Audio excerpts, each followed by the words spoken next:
বাবে এটা অত্যন্ত সৌভাগ্যৰ দিন আৰু জাগিৰোড জনকল্যাণ গোষ্ঠীক মই মোৰ আন্তৰিক ধন্যবাদ জনাইছোঁ। আজিৰ পৰা মোৰ দায়িত্ব আৰু বাঢ়িলে, কিন্তু শ্ৰদ্ধেয় ৰাইজ, মই অকল এষাৰ কথাই ক'ব বিচাৰিম যে মই মোৰ অকল দায়িত্ব পালন কৰিছোঁ আৰু সেই দায়িত্ব পালন কৰাৰ পথত আজি মোক সমাজখনে বা আজি এই জনকল্যাণ গোষ্ঠীয়ে জাগিৰোডৰ তৰফৰ পৰা যি সন্মান যাচিলে, মই তেওঁলোকৰ ওচৰত নথৈ কৃতজ্ঞ। আৰু মই অকল এইষাৰ কথা ক'ব বিচাৰিম যে মোৰ দায়িত্ব বঢ়াৰ লগে লগে মই সমাজখনৰ প্ৰতি মই নিষ্ঠাৰে মই কাম কৰি যাম বুলি প্ৰতিশ্ৰুতিবদ্ধ।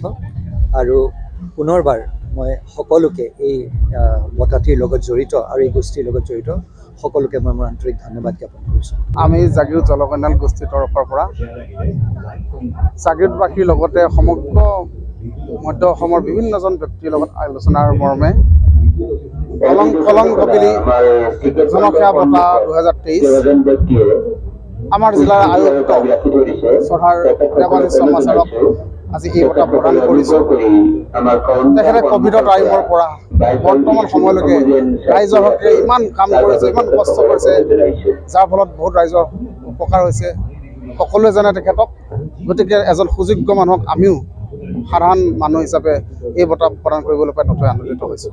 মোৰ বাবে এটা অত্যন্ত সৌভাগ্যৰ দিন আৰু জাগিৰোড জনকল্যাণ গোষ্ঠীক মই মোৰ আন্তৰিক ধন্যবাদ জনাইছোঁ। আজিৰ পৰা মোৰ দায়িত্ব আৰু বাঢ়িলে, কিন্তু শ্ৰদ্ধেয় ৰাইজ, মই অকল এষাৰ কথাই ক'ব বিচাৰিম যে মই মোৰ অকল দায়িত্ব পালন কৰিছোঁ আৰু সেই দায়িত্ব পালন কৰাৰ পথত আজি মোক সমাজখনে বা আজি এই জনকল্যাণ গোষ্ঠীয়ে জাগিৰোডৰ তৰফৰ পৰা যি সন্মান যাচিলে, মই তেওঁলোকৰ ওচৰত নথৈ কৃতজ্ঞ।